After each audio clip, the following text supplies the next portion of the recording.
Oke, jumpa lagi dengan saya dengan materi IPA kelas 9 tahun pelajaran 2026-2027. Materi yang akan kita bahas hari ini adalah pertumbuhan dan perkembangan makhluk hidup. Saya Dewi Fitrianti, SPDSI, MPD MCA, guru IPA SMP Negeri 4 Kari Kabupaten Karawang. Kebetulan tahun ini saya mengajar di kelas 9. Ini hanya teoritis saja untuk video pembelajaran siswa. Nah, selanjutnya dalam materi ini ada 3 bahasan besar yang akan kita diskusikan dalam pertumbuhan dan perkembangan makhluk hidup, yaitu pertumbuhan dan perkembangan manusia, pertumbuhan dan perkembangan hewan, dan pertumbuhan dan perkembangan tumbuhan. Kita mulai pada pertumbuhan dan perkembangan manusia, ya.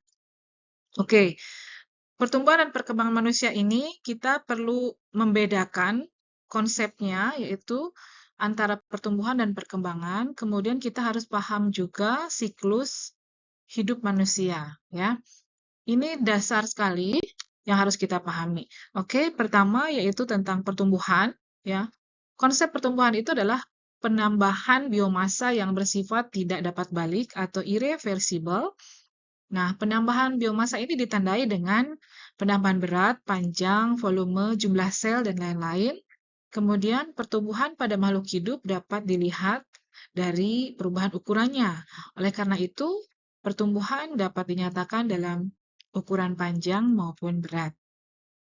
Selanjutnya, telah kita diskusikan bersama di awal, yaitu cirinya dari pertumbuhan adalah pertama, yaitu terjadi perubahan fisik dan perubahan ukuran, terjadi peningkatan jumlah sel, terdapat penambahan kuantitatif individu, dan dapat dinyatakan dalam ukuran panjang maupun berat, kemudian dipengaruhi oleh faktor internal dan eksternal, dan bersifat terbatas pada usia tertentu makhluk hidup yang sudah tidak tumbuh lagi.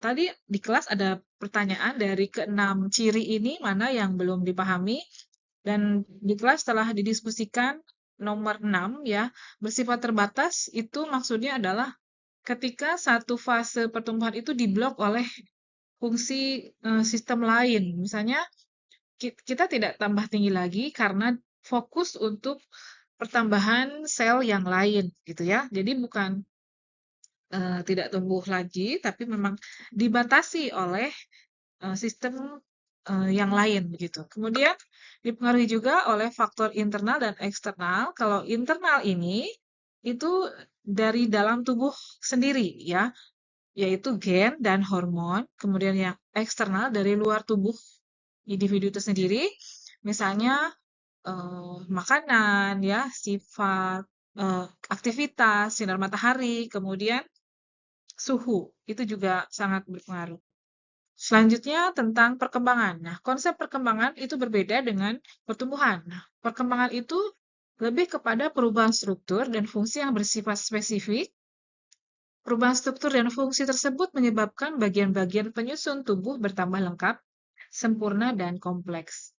Nah, selanjutnya, ciri perkembangan meliputi terjadinya peningkatan kualitatif individu. Kemudian adanya proses kedewasaan, jadi mengarah kepada kedewasaan dan tidak dapat dinyatakan dalam ukuran jumlah, panjang maupun berat.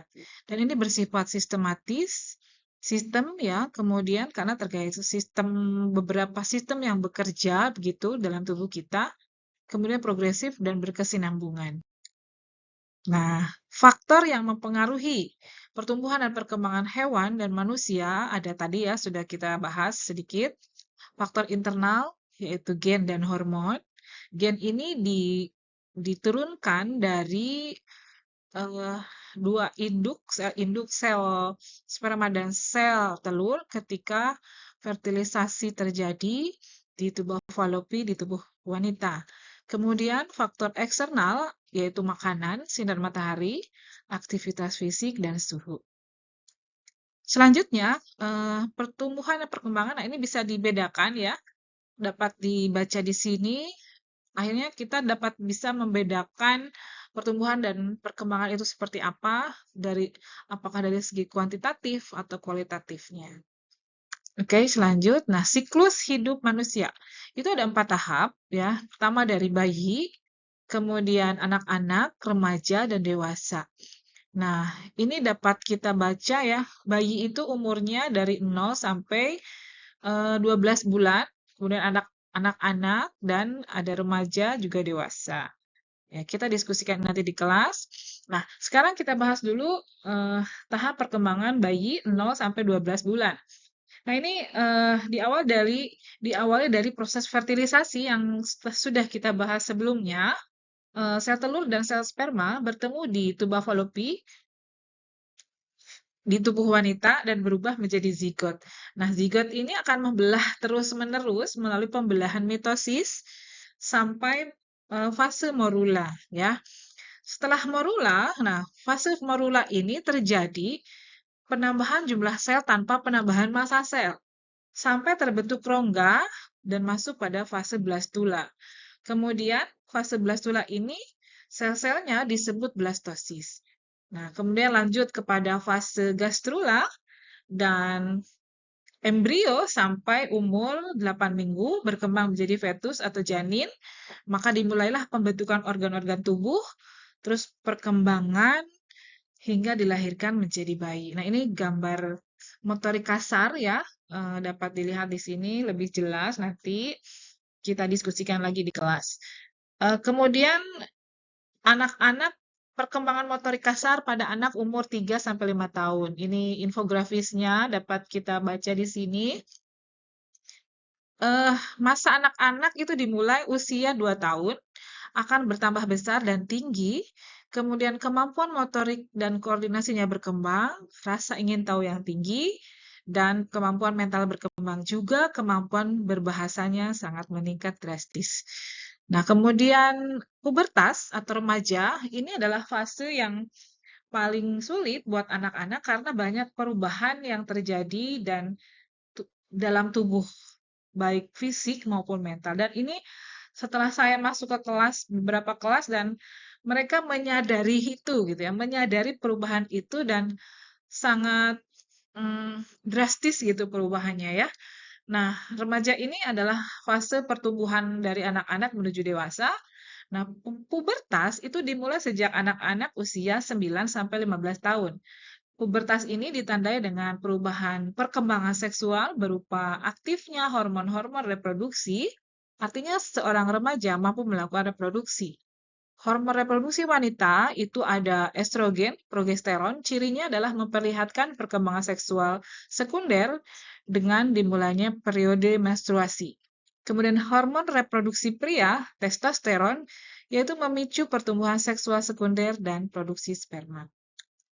Nah, ini infografisnya ya yang dapat terlihat jelas. Ini ada laki-laki versus perempuan, itu dari segi hormon seperti apa.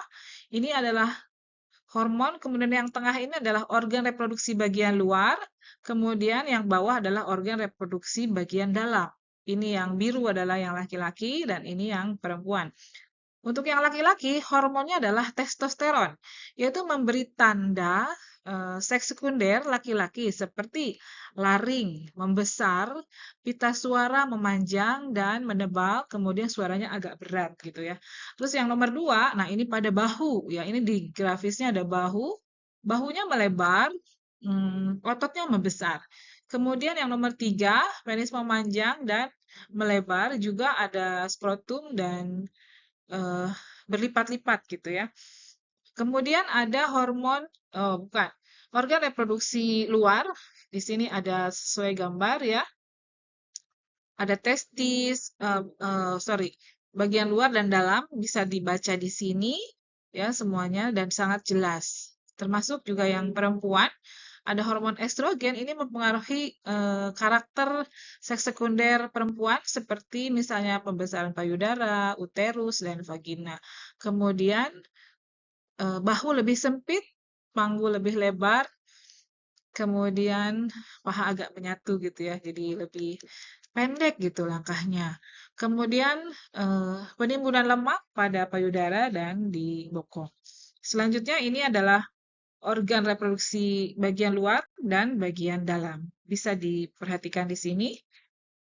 Oke. Kemudian yang dewasa. Nah, setelah melewati masa pubertas, itu mental, emosi, dan fisik mulai stabil. Manusia memasuki masa dewasa dan tidak mengalami penambahan tinggi. Tadi ya, pertumbuhan sekunder tadi yang seksual sekunder itu sudah berhenti. Usia 30, manusia mengalami tanda-tanda penuaan seperti tumbuhnya rambut putih dan berkurangnya massa otot. Kemudian usia 40 sampai 50 tahun, wanita berhenti mengalami menstruasi. Periode ini dinamakan menopause. Pria produksi sperma akan berkurang, tetapi dengan menerapkan pola hidup sehat, diharapkan pria dan wanita dewasa aktif sepanjang hidup mereka. Oke, itu pertumbuhan dan perkembangan pada manusia. Kita lanjut pada konsep yang lain ya, konsep besar yang lain yaitu pertumbuhan dan perkembangan hewan. Terdiri dari konsep bagaimana embrio berkembang, selanjutnya hewan yang bertelur, hewan yang ovovivipar, kemudian ada hewan yang vivipar, dan bagaimana hewan muda berkembang. Kita awali dengan perkembangan embrio hewan. Itu ada 3 bagian, yang berdasarkan perkembangan embrio hewan itu ada 3, ovipar, vivipar, dan ovovivipar. Yang pertama adalah ovipar, yaitu hewan bertelur. Embrio berkembang di luar tubuh induk di dalam telur, bercangkang. Kemudian nutrisinya berasal dari kuning telur. Contoh hewannya adalah ayam, burung, reptil, dan ikan. Kemudian yang kedua adalah vivipar, hewan melahirkan. Embrionya itu berkembang di dalam rahim induk, betina. Nutrisi dan oksigen diperoleh via plasenta, contohnya pada mamalia, sapi misalnya, kucing, atau eh, paus ya. Kemudian ovovivipar yaitu bertelur melahirkan. Embrionya berkembang di dalam telur yang disimpan dalam tubuh induk hingga menetas. Contohnya hiu, ular boa, dan platypus ya. Kita lanjut lagi. Nah, bagaimana embrio berkembang? Kucing, kura-kura, ikan, dan burung semuanya bereproduksi secara seksual. Reproduksi seksual, sistem reproduksi yang melibatkan pertemuan dua sel kelamin setelah fertilisasi, embrio hewan-hewan mengalami perkembangan yang berbeda-beda. Ada yang berkembang di dalam tubuh induk seperti yang tadi jelaskan, tadi ada vivipar, ovipar, dan ovovivipar, dan ada juga yang berkembang di luar tubuh induk. Nah, ini contohnya, pertama adalah hewan bertelur atau ovipar. Hewan bertelur atau ovipar adalah hewan yang mengembangkan embrionya di dalam telur, tetapi berada di luar tubuh induk. Ini kita ulang ya, tadi supaya lebih jelas. Kebanyakan hewan yang tidak bertulang belakang, termasuk cacing, serangga, serta hewan bertulang belakang seperti ikan, reptil, amfibi, dan burung merupakan hewan yang mengerami embrionya di luar tubuh. Isi dari telur itu adalah nutrisi yang dibutuhkan oleh embrio.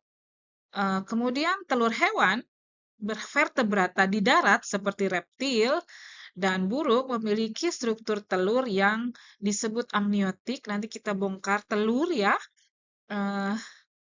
Telur amniotik dilapisi oleh membran dan cangkang yang keras ketika berada di dalam tubuh induknya. Nah, ini gambarnya ya. Ini ada cangkang ya, cangkangnya paling luar jelas, cangkang telur, kemudian membran ya. Cangkang telur ini berfungsi untuk melindungi dan menjaga kelembaban serta memungkinkan terjadinya pertukaran gas.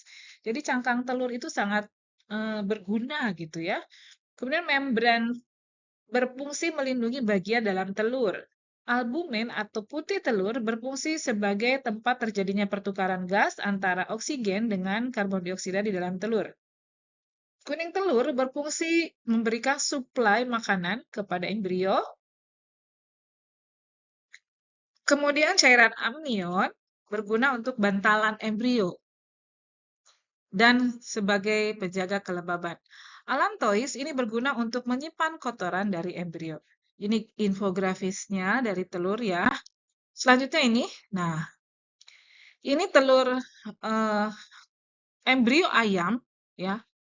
di bawah mikroskop. Kalau kita perhatikan gitu ya, perkembangannya seperti apa, kurang lebih seperti ini di bawah mikroskop. Ini kuning, ada kuning telur, kemudian ada putih telurnya. Pada hari ketiga akan penampakan seperti ini.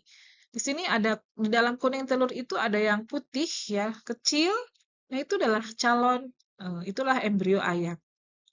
Sampai hari ketujuh, nah ini embrio yang putih kecil tadi akan terlihat pembuluh darahnya gitu. Semua akan tumbuh setelah hari ketujuh. Kemudian hari ke-10 penampakannya seperti ini. Ya, hari ke-10 akan terlihat jelas calon anak ayam di sini. Ya, ini embrio ayam ya, masih embrio karena masih posisinya di dalam telur. Kemudian hari ke-13 ini embrionya sudah terlihat jelas ya, ada mata, struktur badannya, kemudian ada serabut. Bukan serabut, ini adalah pembuluh darah. Sudah berkembang begitu. Kemudian hari ke-16 penampakannya seperti ini, hari ke-17 penampakannya seperti ini, sampai akhirnya sempurna dan menetas ya. Itu. Oke. Nah, sekarang bagaimana dengan ovovivipar? Nah, hewan yang bertelur dan beranak atau yang melahirkan atau ovovivipar, embrio berkembang di dalam telur yang ada di dalam tubuh induk sampai akhirnya telur siap ditetaskan. Saat telur menetas, maka individu itu baru siap dilahirkan. Embrio hewan ovovivipar bertumbuh dengan menggunakan asupan makanan yang berasal dari cadangan dalam telur. Contoh hewan ovovivipar di sini ada hiu, ikan pari, ini ya ikan pari, kemudian ada kuda laut ya, platypus, ini platypus, kemudian iguana, salamander, dan beberapa jenis ular termasuk ular boa ya. Oke, lanjut. Nah, ini hewan, sekarang hewan atau mamalia juga, manusia juga ya, yang melahirkan atau mamalia berplasenta atau vivipar, embrio berkembang di dalam tubuh induknya. Induk dan embrio terhubung melalui plasenta, yaitu saluran tempat terjadinya pertukaran material antara embrio dengan induk. Nah, induk memberikan nutrisi dan oksigen yang dibutuhkan embrio selama berkembang. Sementara embrio memberikan sampah sisa metabolisme dan karbon dioksida ke plasenta. Kemudian dari plasenta ke darah induk. Nah, ini plasentanya ya, posisinya tuh ada di mana? Di sini. Ini kalau manusia ya, kalau manusia. Nanti kita cari lagi untuk yang di hewan. Seperti apa. Nah, kemudian bagaimana hewan muda berkembang? Misalnya udang-udangan, udang, lobster, krustase gitu ya. Kepiting memulai kehidupannya sebagai larva. Lalu mereka bermetamorfosis menjadi bentuk dewasa. Bagaimana bentuknya? Nah, kita bahas bersama. Kemudian serangga ini bermetamorfosis juga.